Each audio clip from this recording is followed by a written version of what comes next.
va terminer avec Nexans. Les cours du fabricant de câbles ont dévissé de près de 6% hier et de près de 10% depuis une semaine. Une mauvaise passe qui dure depuis quelques semaines alors que Nexans demeure gagnant sur l'année 2024 avec une envolée de plus de 40% depuis le début janvier.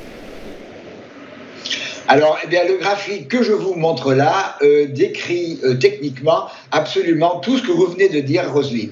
Alors là, mon graphique, il commence en mars de cette année et on est évidemment jusqu'à il y a une quinzaine de jours, on est sur une très belle tendance haussière avec des consolidations extrêmement propres, extrêmement classique, et évidemment on a touché un sommet dans la zone des 144 €.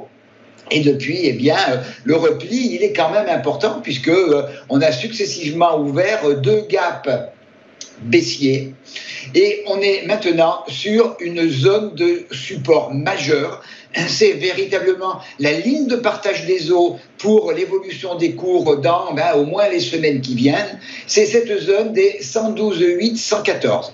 Cette zone, on le voit au mois de mai, ça a été une zone de résistance. On s'est replié lorsqu'on l'a testé. On est venu la retester fin juin, début juillet en échec et on est reparti vers la zone des 101. On l'a franchi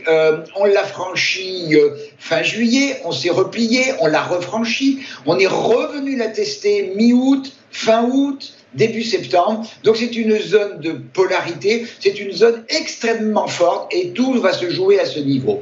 J'ai mis également les deux moyennes mobiles à 100 et 200 jours. Alors la 100, on voit qu'elle a parfaitement arbitré les cours justement au mois de juillet lorsqu'on est venu retester la zone des 101 et donc elle, c'est effectivement un objectif à reprendre. Alors maintenant, qu'est-ce qui peut se produire? Première chose, tout simplement rupture dans la continuité du schéma baissier qui nous a, on a quand même perdu pas loin d'une trentaine d'euros quand même, depuis 15 jours, 3 semaines, comme vous l'avez indiqué.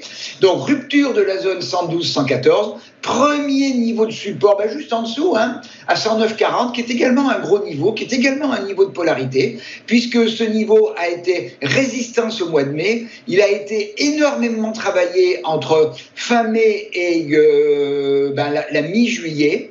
On l'a franchi en gap et le gap est venu juste sur ce niveau-là. On est revenu tester début août ce niveau. Donc la rupture de 112,8, 114 peut s'arrêter dans la zone des 109 parce que peut-être que j'ai mis une petite zone, mais peut-être que la vraie zone de support serait peut-être 109,4, 114, c'est tout à fait possible.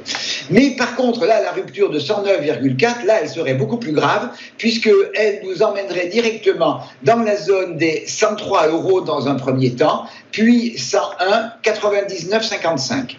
On peut, et puis j'ai regardé aussi ce matin, pour l'instant, cette zone des 100, au moins 112,8, 114, elle a l'air de tenir. En cas de rebond, le premier objectif sera de reprendre la moyenne mobile sans période et surtout, déjà, étape par étape, reprendre, recombler les gaps qui ont été ouverts récemment. Et tout d'abord, le premier entre 122,9 et 125,5.